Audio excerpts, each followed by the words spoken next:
नमस्कार दोस्तों, भगवान आप सभी का भला करे और आपकी सारी इच्छाएं मनोकामनाएं पूरी हो। दोस्तों, आज आप जानेंगे कि आपका बुध पर्वत अगर दबा हुआ है या उभरा हुआ है तो इसके क्या परिणाम आपको देखने को मिलेंगे।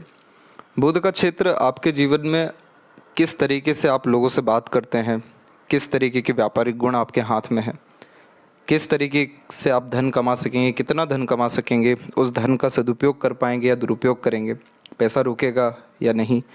इसके अलावा समाज में आपकी क्या समृद्धि, प्रसिद्धि या उन्नति देखने को मिलेगा, किस तरह की बातें आपको याद रहेगी, क्या आपकी कमज़ोरियां हैं, क्या आपकी उपलब्धियां हैं, ये सब कुछ आपको बुध के क्षेत्र के द्वारा प्राप्त होगा। तो सर्वप्रथम, अगर आपका बुध का क्षेत्र कहीं से भी दबा हुआ है या थोड़ा सा आपको महसूस होता है कि इसमें गड्ढापन है, तो इसका तात्पर्य होता है कि आप जैसे जातक पैसों को सही ढंग से संभाल नहीं पाते हैं। इस कंडीशन में हमेशा ये देखने को मिला है कि ऐसे जातकों के द्वारा अधिक खर्च देखने को मिला है और बेफिजूल का खर्च ही ऐसे जातकों में बहुत ज़्यादा हो जाता है। बहुत जल्दी दूसरों पर भरोसा कर लेते हैं, दूसरों के बातों में आकर के इन्वेस्ट कर लेते हैं। फाइनेंशियल नॉलेज या प्लानिंग ऐसे जातकों की थोड़ी कमज़ोर देखने को मिलती है।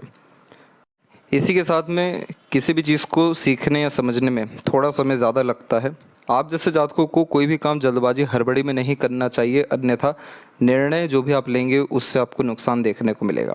ऐसे लोगों या ऐसे वातावरण में भी नहीं रहना चाहिए जहाँ पर बहुत ज़्यादा हेक्टिक हो, बहुत ज़्यादा प्रेशर में रहकर काम करना पड़े, बहुत हड़बड़ी में बिना सोचे समझे निर्णय लेना पड़े। अदरवाइज़ पहली बात कि बुध का पर्वत दबा हुआ है, तो इस कारण से आप जैसे जातक जब तक किसी बात की गहराई में ना जाएं, तब तक कोई काम या निर्णय लेने से बचें, अन्यथा नुकसान बहुत जल्दी किसी भी निर्णय को लेकर के देखने को मिल जाता है। कुछ बातों पे आपको ध्यान रखने की ज़रूरत है। पहली बात कि पैसों को लेकर के लेन देन में बहुत ज़्यादा सावधानी बरतें, क्योंकि आप जैसे जातकों को बुद्धू सरलता से बनाया जा सकता है और दुरुपयोग पैसों संबंधित विषयों में बहुत सरलता से किया जा सकता है।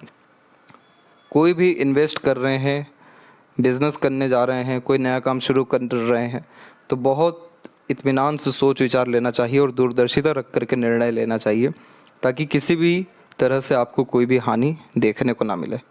आप जैसे जातक वो होते हैं जो बहुत जल्दी दूसरों पर भरोसा इसलिए भी कर जाते हैं क्योंकि आधा अधूरा ज्ञान रहता है। इसलिए जब तक तथ्य ना मिले, जब तक हर बात के जड़ तक ना जाया जाए, तब तक कोई भी काम करना, किसी के एडवाइस या सजेशंस के अतिरिक्त रह करके काम करने से बचना चाहिए। अगर यही बुध का क्षेत्र आपके हथेली में अच्छा खासा उभरा हुआ है, तो इसका सीधा यह तात्पर्य होता है कि आप पैसों का मैनेजमेंट बहुत अच्छे से कर पाते हैं। किसी भी विषय में आप जैसे जातकों के साथ में फ्रॉड देखने को नहीं मिलता। आप जैसे जातक बहुत अच्छे, चतुर, चालाक व सूझबूझ से काम करने वालों में से देखने को मिलते हैं। अब इसी बुध के अतिरिक्त में अगर आपके हथेली में एक रेखा अगर आ गई, तो इसका सीधा तात्पर्य ये है कि आपका बुध अच्छा है, जिसके कारण आपको छोटी से छोटी या पुरानी से पुरानी बातें सही ढंग से याद रह जाती हैं। हर किसी से सरलता से कम्युनिकेट कर पाने में या अपनी बात को समझा पाने में या दूसरों की बातों को जल्दी समझ पाने में सक्षम होते हैं।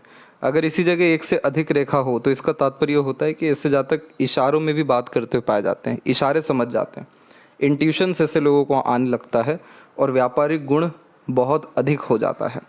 और अगर एक से अधिक यानी 3 अथवा 4 रेखा यहाँ पर मौजूद हो, तो इसका सीधा तात्पर्य होता है कि आपके अंदर व्यापारिक गुण हैं, बोलचाल में आप बहुत ज़्यादा माहिर हैं, मीठी बोली अथवा आकर्षित व्यक्ति तो आपके अतिरिक्त है।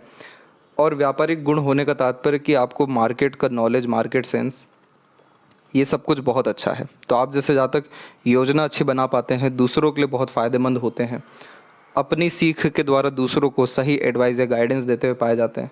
इसलिए ऐसे जातक बहुत अच्छे हीलर देखने को मिलते हैं, एस्ट्रोलॉजर होते हैं या मेडिकल लाइन में बहुत प्रोग्रेस करते हैं, क्योंकि आप अपने कर्मों के द्वारा, चाहे वो बात के द्वारा हो, किसी का साथ देना हो या किसी दिक्कत भरे इंसान को किसी भी रूप में इमोशनल, प्रैक्टिकल, लॉजिकल सपोर्ट करना हो, आप सरलता से कर सकेंगे। इसीलिए ऐसे जातक हमेशा बहुत सारे लोगों के इर्द गिर्द घिरे हुए भी देखने को मिलते हैं या किसी माहौल की बहुत जल्दी शान बन जाते हैं।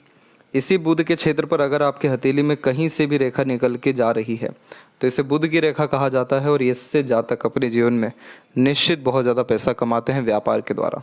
व्यापार इसलिए महत्वपूर्ण हो जाता है क्योंकि यहाँ पर आप निर्णय खुद ले रहे हैं, अपनी बुद्धि, विवेक, ज्ञान, योग्यता के बलबूते पर काम कर रहे हैं।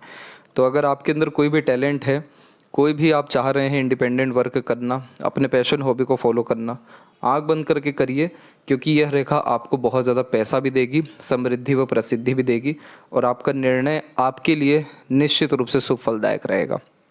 जिन लोगों का बुध का क्षेत्र उभरा हुआ होता है, इनसे एडवाइस, सजेशन, गाइडेंस लेना बहुत अच्छा साबित होता है। और जिन जातकों का बुध का क्षेत्र दबा हुआ होता है, ऐसे जातकों को खुद से रिसर्च करके खुद की सूझ अथवा समझ से काम करना चाहिए, क्योंकि आप जैसे जातकों के द्वारा सरलता से ठगी की जा सकती है। अगर यही बुध का क्षेत्र किसी का बहुत ज़्यादा विकसित हो गया, तो ऐसे जातक अपनी चतुराई के कारण या दूसरों का उपयोग करने में माहिर होने के कारण जीवन में बहुत जल्दी आगे बढ़ते हैं, लेकिन कहीं ना कहीं रिस्क लाइफ में पैसों को लेकर के हो जाता है। क्योंकि जब बुध बहुत अधिक उभरा हुआ हो या कोई भी पर्वत हथेली में जब ज़्यादा उभरा हुआ होता है, तो अपने नकारात्मक प्रभाव देना शुरू करता है, क्योंकि उसका मिसयूज़ होना शुरू हो जाता है। तो अगर आपके बुध के क्षेत्र पर कोई भी रेखा नहीं है तो भी आप निश्चिंत रहिए, लेकिन बुध का पर्वत जरूर देख लीजिए कि वो दबा हुआ है कि उभरा हुआ है कि सामान्य है। अगर सामान्य है तो हर जगह आप एडजस्ट कर पाने में, हर जगह अपने आप को ढाल पाने में, हर परिस्थिति के अनुकूल हो पाने में सक्षम होते हैं। और वही अगर बुध की उंगली तीसरी उंगली के फर्स्ट पोर तक पहुंच रही है या उससे ऊपर तक पहुंच रही है, तो आपका ओवरऑल मैनेजमेंट लाइफ में बहुत अच्छा रहेगा। क्योंकि बुध हथेली में सर्वप्रथम पैसे को रिप्रेजेंट करते हैं कि ऐसे जातक के पास कैसा पैसा आने वाला है या कैसे अपने पैसे का उपयोग कर सकेंगे। तो जिनका दबा हुआ रहता है उनको हमेशा इन्वेस्ट करना चाहिए, जिनका उभरा हुआ रहता है उनको कंसल्टेशन लाइन में जाना चाहिए, और जिनका सम रहता है यानी सामान्य रहता है, ऐसे जातकों को सेविंग एंड इन्वेस्टमेंट दोनों करने चाहिए। और अगर इसी बुध के क्षेत्र पर आप देखें कि एक से अत्यधिक रेखाएं हैं जो मस्तिष्क रेखा से भी निकल रही है या जीवन रेखा से निकल रही है, तो आप एक से अधिक काम एक समय पर कर पाने में सक्षम हैं, और इसीलिए मल्टीपल सोर्स ऑफ अर्निंग आपकी लाइफ में देखने को मिलेगा। तो अगर बुध पर्वत दबा हुआ है तो सावधान हो जाइए पैसों के लेन देन को लेकर के। बुध पर्वत उभरा हुआ है तो हमेशा अपने स्किल्स, नॉलेज और सोशल इन्वायरमेंट को बढ़ाते रहिए, आगे से रहकर इंगेज होते रहिए लोगों से बातचीत करने में। और अगर बुध पर्वत सम है तो सिर्फ अपने काम और योग्यता पे अधिक ध्यान दीजिए, तो इससे आप अपने जीवन में अच्छा पैसा बना सकेंगे और पैसे का बहुत अच्छा सदुपयोग कर सकेंगे। तो आशा करता हूँ ये जानकारी आपके बहुत काम आए। तब तक आप अपना ध्यान रखें। किस तरीके का अनुभव आप देख रहे हैं आपके बुध पर्वत के अनुसार ज़रूर बताएं। तब तक आपका बहुत बहुत धन्यवाद।